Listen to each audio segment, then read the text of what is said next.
April 12, 1945. American tanks sit idle on the banks of the Elbe River, just 50 miles from Berlin. Behind them, the most aggressive general in the US Army paces in fury. Ahead, the crumbling Nazi capital waits, almost undefended. But George S. Patton will never reach it. Why?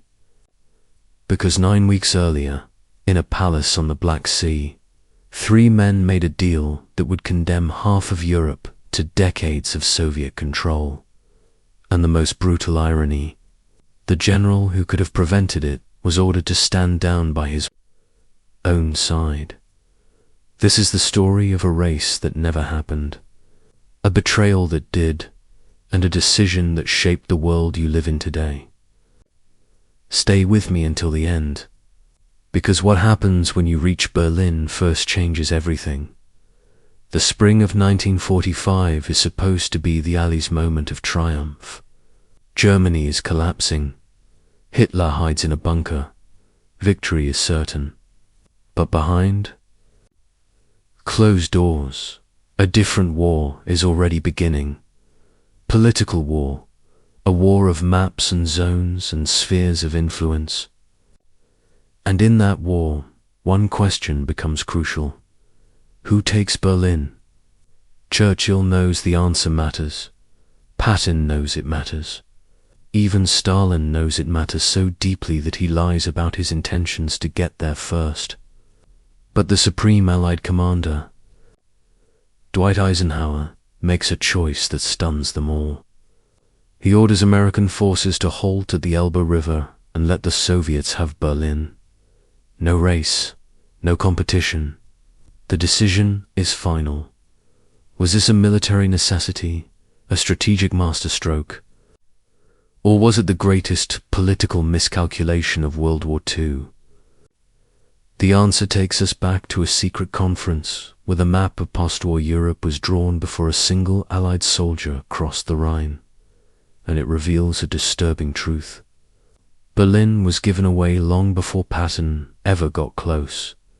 By early April 1945, George S. Patton's Third Army is tearing through Germany like a force of nature.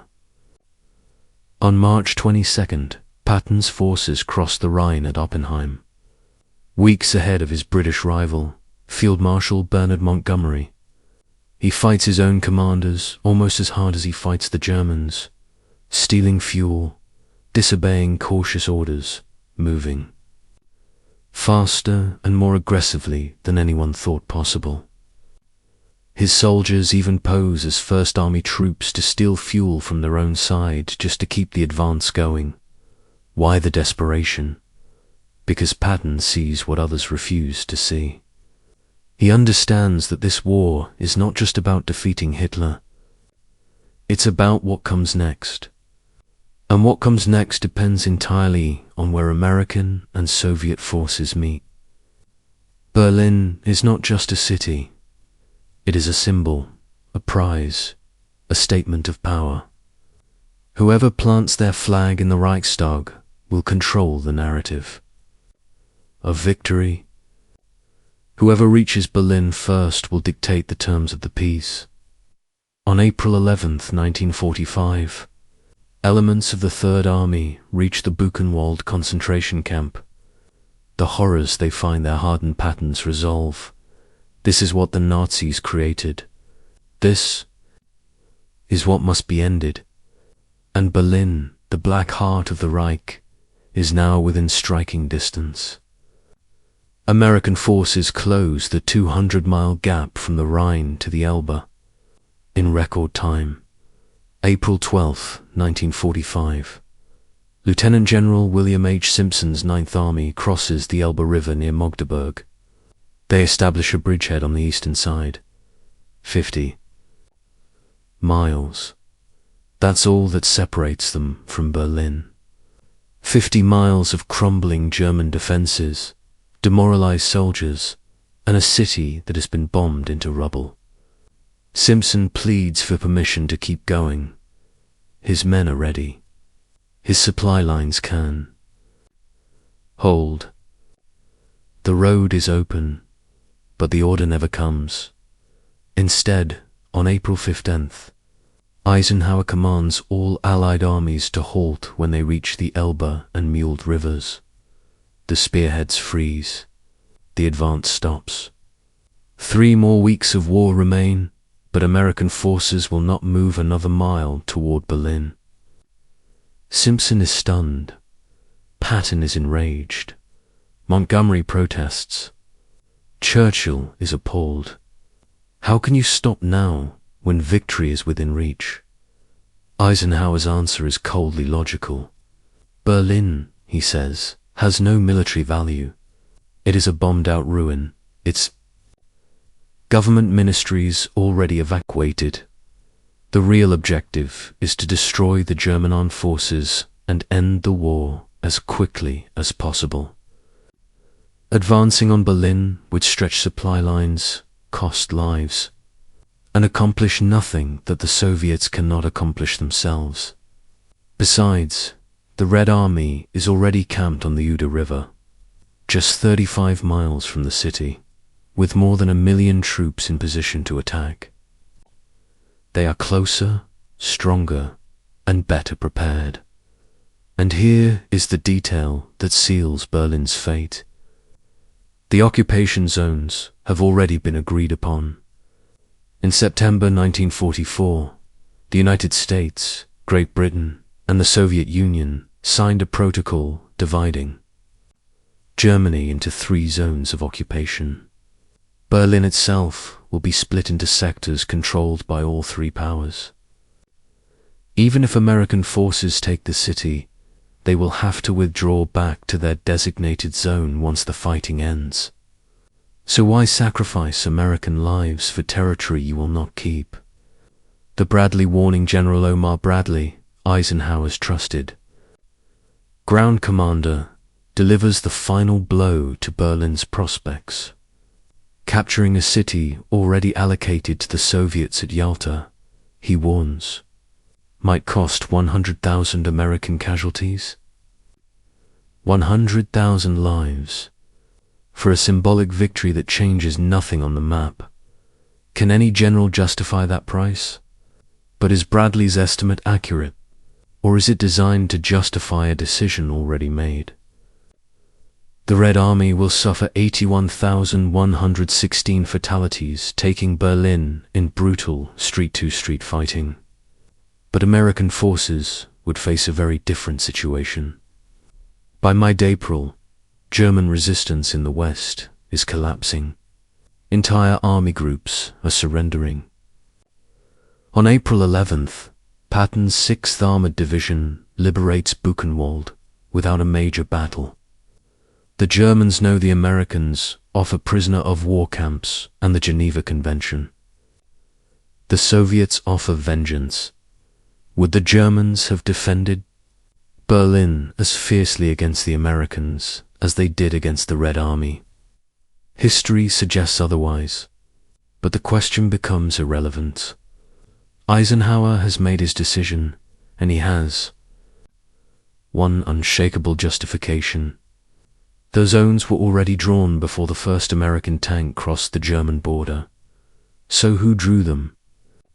And when and why did no one consider the possibility that where the war ends would matter far more than anyone imagined? February 4th to 11th, 1945. On the Crimean Peninsula, in the Soviet resort town of Yalta, 3 men gather to decide the fate of the post-war world. Franklin D. Roosevelt, dying and exhausted, arrives determined to secure Soviet cooperation in the war against Japan and in building the United Nations. Winston Churchill, anxious and wary, fears the shadow of Soviet power spreading across Central Europe. Joseph Stalin, calculating and patient, has already positioned the Red Army deep into the heart of the continent. At this moment, Soviet troops have reached the center of Europe, while British and American forces have not yet crossed the Rhine. Stalin holds the strongest hand at the table, and he knows it. By February 1945, the Red Army has surged almost 300 miles westward in a massive winter offensive, drawing within artillery range of Berlin. They have paid for this advance in blood. They are not giving it back. The big three meet in a mood of optimism. German armies are in retreat. Victory is assured. Unity must be preserved. But beneath the surface, sharp policy differences divide them. Churchill wants to limit Soviet influence. Roosevelt wants to maintain the alliance. Stalin wants control of Eastern Europe, and he is willing to say whatever is necessary to get it. The principal agenda item is Germany. How will it be occupied? How will it be governed? What will prevent it from rising again? The answer has already been prepared months earlier, and it comes largely from British planners. The zones of September 1944 rewind to September 1944, when the war still has 8 months to run. The European Advisory Commission, a three-power diplomatic body, finalizes a protocol dividing Germany into occupation zones. The details are precise. The Soviet Union will control the Eastern Zone. The United States and Great Britain will divide the West. Berlin, though deep inside the Soviet zone, will be jointly administered by all three powers. The plan is called Rankency, drawn up by the British in 1943 and submitted for consideration in 1944. The United States has doubts, but the Soviets agree immediately. Why wouldn't they? The proposal hands them control over Poland, Czechoslovakia, Hungary, Romania, Bulgaria, and Eastern Germany. It gives them Berlin as their prize, with only token Western presence in isolated sectors. It is the deal of the century, and Stalin signs it without hesitation. At the Quebec Conference in September 1944, the United States and Great Britain finalize most of the arrangements. By the time the Big Three meet at Malta in January 1945, everything is settled except the control of the Bremen-Bremerhaven enclave. The map of post-war Europe is drawn. The zones are fixed. All that remains is to win the war and occupy the agreed-upon territory. But here is the fatal assumption. In September 1944, everyone expects the Red Army to reach Berlin first. The Soviets are outside Warsaw. The Western Allies are still fighting in France. No one imagines that by April 1945, American forces will be 50 miles from Berlin, while the British and Americans debate whether to go farther. No one builds flexibility into the zones. No one says, whoever gets there first keeps it. No one considers that political decisions made on a map in 1944 might not match military realities in 1945. The zones are treated as fixed, inevitable, and non-negotiable, and that assumption dooms Eastern Europe. The Yalta Conference at Yalta in February 1945. The Big Three confirmed the occupation zones agreed upon in September 1944. Roosevelt, focused on Japan and the United Nations, does not challenge them. Churchill, uneasy but outnumbered, acquiesces. Stalin, sitting on a million-man army poised to take Berlin, simply nods. The deal is done. But Stalin knows something Roosevelt and Churchill do not fully grasp. In Europe, possession is everything. Declarations, agreements, and promises mean nothing if you do not control the ground. And Stalin is not interested in sharing. He wants Eastern Europe as a buffer, a sphere of influence, a cordon of vassal states that will never again allow an invasion from the West. Yalta gives him the legal framework. The Red Army will give him the reality. 3 weeks after Yalta, Eisenhower makes his decision to halt at the Elbe. He makes it for military reasons. He will insist for the rest of his life. No political directive ordered him to stop.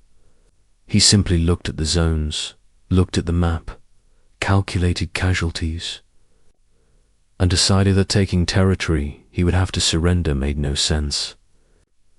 It is a rational decision. It is a military decision, but it is also a decision that assumes the political agreements will hold, that Stalin will honor the terms, that the Soviets will withdraw to their zones and allow genuine joint administration. Of Berlin, none of that happens. The Eisenhower-Stalin exchange, 1945. Eisenhower sends a message directly to Stalin through General John Ardeen, bypassing his own political leadership. The message explains that Allied forces will advance to the Elbe and halt, focusing on encircling remaining German forces and driving toward Austria and Czechoslovakia. Berlin, Eisenhower assures Stalin, is not a priority. Stalin declares his full agreement. He even claims that the Soviet High Command plans to allot secondary forces in the direction of Berlin. It is a lie. In reality, Stalin does not believe a word Eisenhower says. He assumes the Americans are trying to deceive him, racing for Berlin while claiming otherwise. So he orders the Soviet attack on Berlin to begin immediately, committing his best armies to a brutal frontal assault that will cost tens of thousands of lives. Eisenhower takes Stalin at his word. Stalin assumes Eisenhower is lying. The result is a race that only one side is running. By the time the Red Army launches its final offensive on April 16th, American forces are sitting still on the Elbe, under strict orders not to advance. On April 21, Eisenhower notifies the Soviets that Allied forces will make no move toward Berlin for weeks, citing stretched supply lines. He adds that he expects to drive north to open German ports and push Germans north of the Kiel Canal. The Russians accept the Elbe line on April 24th. General Alexei Antonov, Red Army Chief of Staff, confirms that Soviet forces will occupy Berlin and clear Germans from the east bank of the Elbe. Everything is agreed. Everything is coordinated. Everything proceeds according to plan. By May 2nd, the Red Army announces the complete capture of Berlin after savage, street-by-street resistance. The Soviets plant their flag on the Reichstag. They claim the victory. They take the city, and they never leave. Stop for a moment and think about this. Imagine you are Eisenhower in April 1945.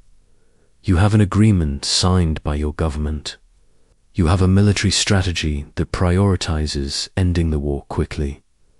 You have a cost estimate of 100,000 casualties to take a city you will have to give back anyway. Do you honor the agreement and halt to the Elbe? Or do you ignore the diplomatic framework, risk a confrontation with your Soviet ally, and race for a symbolic prize that might cost tens of thousands of American lives? This is not a simple choice. This is the kind of decision that keeps generals awake at night. But here is the question that haunts history. What if the assumptions were wrong? What if taking Berlin would have changed everything? Patton's Führer George S. Patton does not accept the halt order quietly. To him, stopping at the Elbe is not just a strategic mistake, it's a historic betrayal. He believes, rightly, that whoever captures Berlin will control the post-war order. He believes, rightly, that the Soviets cannot be trusted to honor diplomatic agreements. He believes, rightly, that this is the moment to draw a line against Soviet expansion. But Patton also believes something else, something that makes him dangerous to Allied unity. He believes the United States should immediately turn on the Soviet Union, rearm the Germans, and drive the Red Army back to the Soviet border. He says this publicly. He says it repeatedly. He says it so loudly that he becomes a political liability. Patton is not alone in his views. Churchill shares his alarm about Soviet intentions. The British Prime Minister urges Eisenhower to reconsider, to drive deeper into Germany, to take Berlin and Prague before the Soviets can consolidate their grip. But Churchill's influence is waning. Britain is exhausted, nearly bankrupt, dependent on American support. Roosevelt has sided with Stalin on the European settlement. Eisenhower will not be moved. After Germany surrenders on May 7, 1945, German forces in Czechoslovakia refuse to believe the news and keep fighting. Churchill clamors for Allied forces to push deeper into Czechoslovakia and liberate Prague. Patton, commanding the Third Army, wants desperately to do exactly that, both for political reasons and, as Bradley notes, for the headlines. From a military perspective, Bradley insists, Prague has no strategic significance, just like Berlin. Eisenhower agrees not to move farther. Prague is left to the Soviets, who complete its liberation on May 12th. With the war over, all Allied forces retreat to the agreed-upon demarcation lines. The Americans and British proceed to their assigned sectors in Berlin. Everything happens exactly as the agreement specified. Everything except the part where the Soviets were supposed to allow free movement. Free elections and genuine joint administration. The Iron Curtain descends by 1946. It is clear that Stalin has no intention of honoring the spirit of Yalta. Poland, promised free elections, becomes a Soviet puppet state. Czechoslovakia, Hungary, Romania, and Bulgaria follow. East Germany is sealed off. Berlin, surrounded by Soviet-controlled territory, becomes a divided city under constant pressure. The sectors that were supposed to be jointly administered become opposing fortresses in a Cold War that will last 45 years. Churchill, who warned about Soviet intentions, coins a new phrase, the Iron Curtain. It is a perfect description. Half of Europe disappears behind it, and the Western Allies, who could have reached Berlin first, who could have occupied more territory, who could have negotiated from a position of greater strength, find themselves locked down. Patton, still commanding. The Third Army in the occupation grows increasingly vocal about the Soviet threat. He gives interviews saying the United States made a mistake. He calls for confrontation. He suggests that the Germans were right about the Bolshevik danger. His superiors are horrified. Patton is relieved of command in October 1945. On December 9, 1945, Patton is severely injured in a car accident near Mannheim, Germany. He dies on December 21st without ever regaining mobility. Some will later claim it was not an accident. Author Robert Wilcox will argue in 2008 that Patton was killed by American and Soviet intelligence to silence him. There is no solid evidence for this claim, but the fact that it can be made at all speaks to how controversial Patton's views had become. The general who wanted to race to Berlin, who wanted to keep going, who wanted to confront Stalin before it was too late, is gone. And with him goes the last loud voice arguing that the halt at the Elbe was a catastrophic mistake. Could it have been different? Here is the question history cannot answer definitively. If American forces had taken Berlin in mid-April 1945, would it have changed the post-war settlement? The optimistic view says no. The zones were already agreed upon. International law and diplomatic agreements would have required the Americans to withdraw. Taking Berlin would have cost lives, created tensions with the Soviets, and accomplished nothing permanent. Eisenhower made the right call based on the information he had. The pessimistic view says maybe. Possession creates facts on the ground. If American forces held Berlin, Prague, and more of Eastern Europe when the shooting stopped, the negotiations over withdrawal would have been very different. Stalin might have been forced to make real concessions. The Iron Curtain might have fallen farther east. Millions of people might have lived under freedom instead of totalitarianism. But there is a third view, darker and more troubling. It says that nothing would have changed, because the fundamental problem was not military positioning, but political will. Roosevelt trusted Stalin. The Western Allies were exhausted. The American public wanted troops home, not entangled in a new conflict. Even if Patton had reached Berlin, even if Churchill had gotten his way, the political leadership would have honored the agreements and withdrawn anyway. The tragedy is not that Eisenhower halted at the Elbe. The tragedy is that the zones were drawn in September 1944 without considering who would actually reach where first. The tragedy is that the agreements assumed good faith from Stalin when everything in Soviet history suggested otherwise. The tragedy is that the West treated diplomacy as binding while Stalin treated it as a starting point for further demands. Patton saw this. Churchill saw this. But they could not change it, because the decisions had already been made at a conference table on the Black Sea, in a palace far from the front lines, by leaders who believed the alliance would survive the war. It did not. The Battle of Berlin, while American forces sit on the Elbe. The Red Army launches one of the most brutal assaults of the entire war. On April 16, 1945, Soviet forces begin their final drive on Berlin. They face fanatical resistance, German soldiers and Hitler Youth, indoctrinated to believe that surrender to the Soviets means death or Siberian slavery. Fight to the last. The city has been fortified for months.